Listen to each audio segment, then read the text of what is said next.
That was a lot.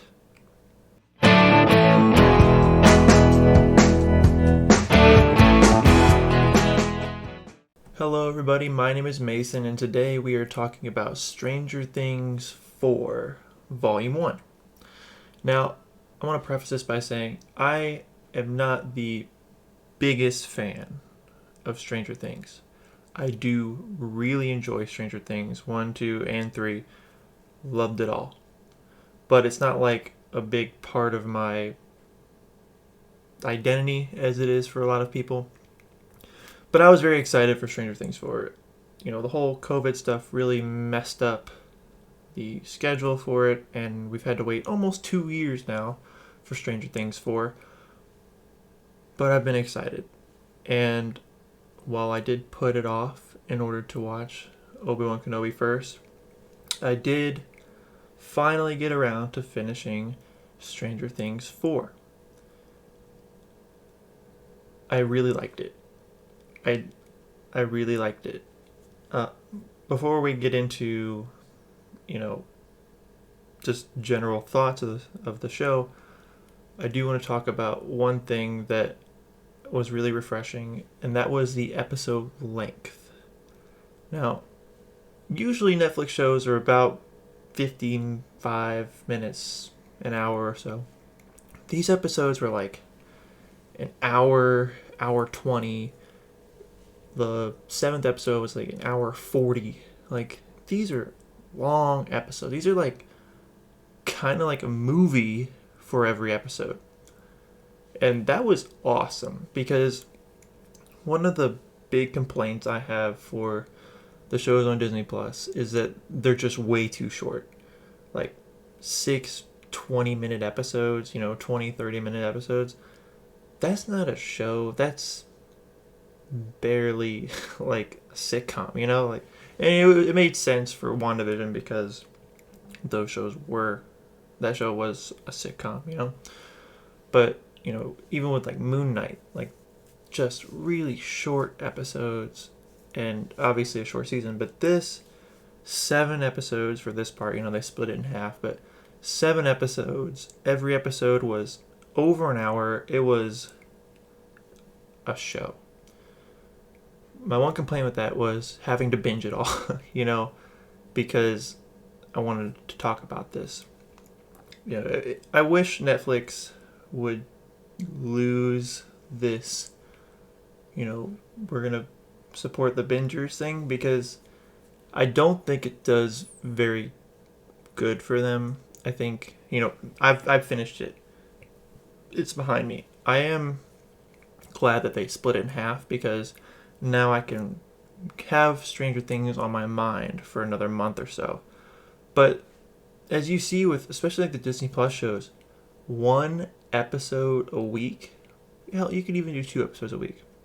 But weekly episodes cause your show to only increase in popularity and talk about it more and more online, theorize, all that stuff. It keeps your show in the public conscience for much longer.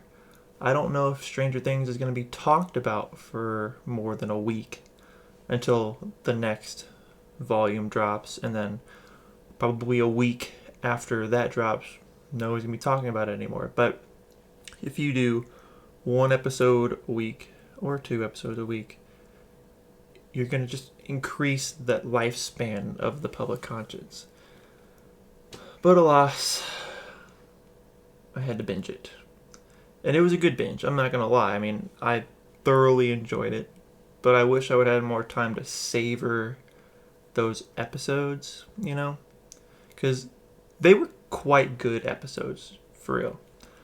Now, let's talk about some of my general thoughts of the show. But I'm not going to get into any spoilers, obviously, but one of the negatives I have is the whole storyline with 11. I liked the beginning. I liked what she was dealing with, for sure. Then something else happens. And I'll be honest, I wasn't super enthralled with that storyline. But where it puts you at the end is good, for sure. I understand what they were doing.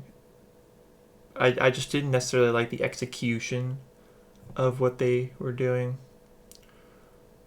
But that's pretty much the only negative I have.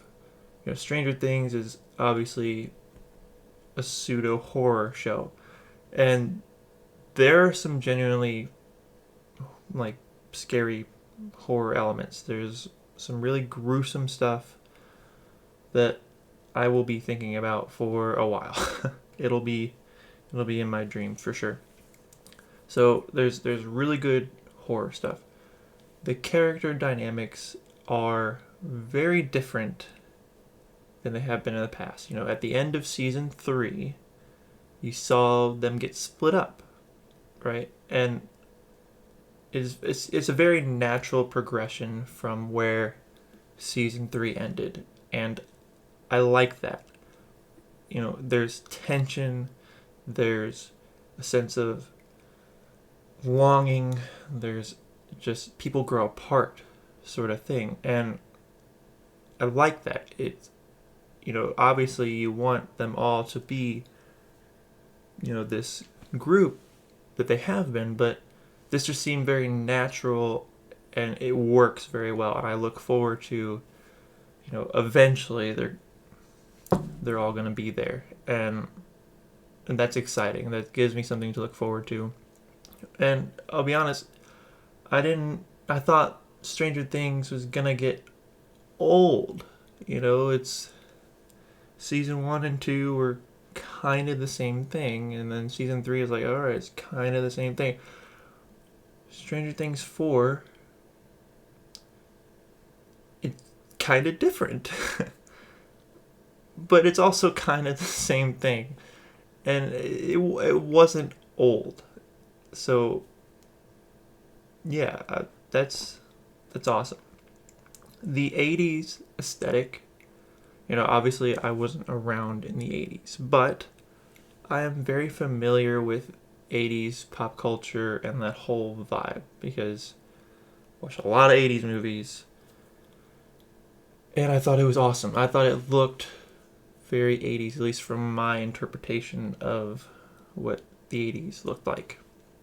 So, once again, they are victorious in bringing an 80s vibe to it, because obviously it's set in the 80s, but yeah, that's pretty much all I have to say for real. But hey, those are just my thoughts on Stranger Things 4 Volume 1. Tell me in the comments section down below what you thought of Stranger Things Season 4 Volume 1, assuming you've seen it. If you haven't, then tell me what you thought about Season 1, 2, and 3. Anyway, leave a like on this video if you want to see more content like this. I will obviously be talking about Volume 2 on July 1st-ish when it comes out. And I got a lot more stuff coming your way as well. Subscribe for more content like this, and I will catch you in the next video. Take care.